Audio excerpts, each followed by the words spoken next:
The HDR implementation in Cyberpunk 2077 on the Switch 2 is more or less the exact same as on the PlayStation 5, Xbox and PC.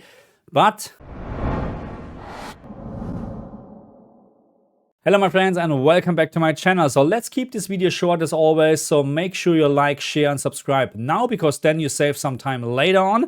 And now let's talk about HDR in Cyberpunk 2077 on the Switch 2. And because we're talking about the Switch 2, we need to distinguish between HDR in docked mode and HDR in portable mode. And I mentioned this already in many other videos, I would not recommend to use any HDR in portable mode. There is actually an option in the system menu where you can disable HDR just for the portable mode. So again, for docking mode, yes, use HDR if you have supported games, but not for portable mode. The reason for that is very simple. The Switch 2 display is just not capable of providing a proper HDR experience. But now let's move on and let's talk about HDR in docking mode. Let's take a closer look on the HDR settings, what we have in Cyberpunk 2077 on the Switch 2. And on the Switch 2 we have more or less the exact same settings as on the PlayStation 5, Xbox and PC. We have the maximum peak brightness setting, the paper white setting,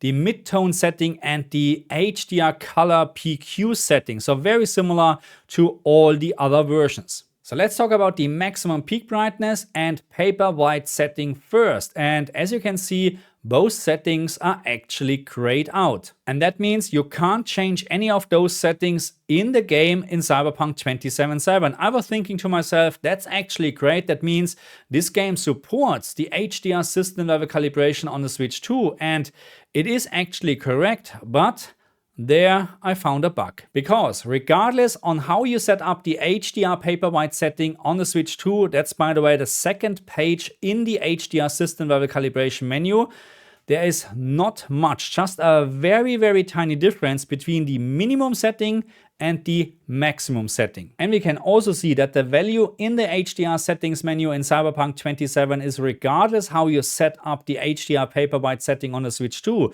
is always 300 nits. But what about the maximum peak brightness setting in this game? And here I have actually good news, because it really works. Depending on how you set up your Switch 2 HDR system level calibration, you get the exact same value in the game. The next setting what we have in this game is the HDR 10 PQ saturation setting, and as on the PlayStation 5, Xbox and PC, I would not recommend to change this one. And last but not least, we have the HDR mid-tone setting, and as always, it is very hard actually to make a proper recommendation. The standard factory setting on my Switch 2 was set to 2, and I found this slightly too bright for my LG G4 with HDRG enabled, so I reduced it actually to 1. But again, feel absolutely free to change this setting as you like it. Just keep in mind that if you decrease this too much, you will most likely end up with not enough details in darker shadows or areas, and if you increase it too much, you have actually blown out details.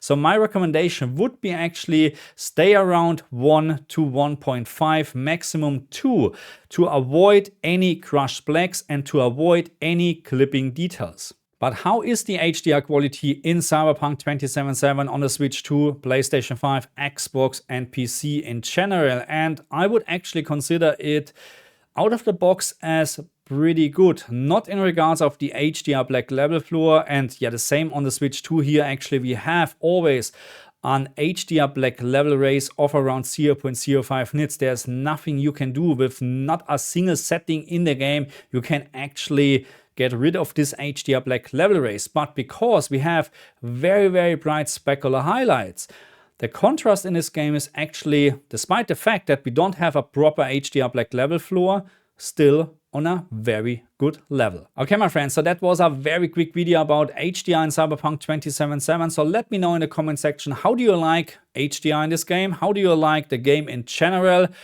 And yeah, just let me know what you think about the Switch 2 and what do you like to see next? I mean, there are a couple of games coming for the Switch 2. I'm really looking forward, but there are also other games coming this week and next week. It's really interesting right now.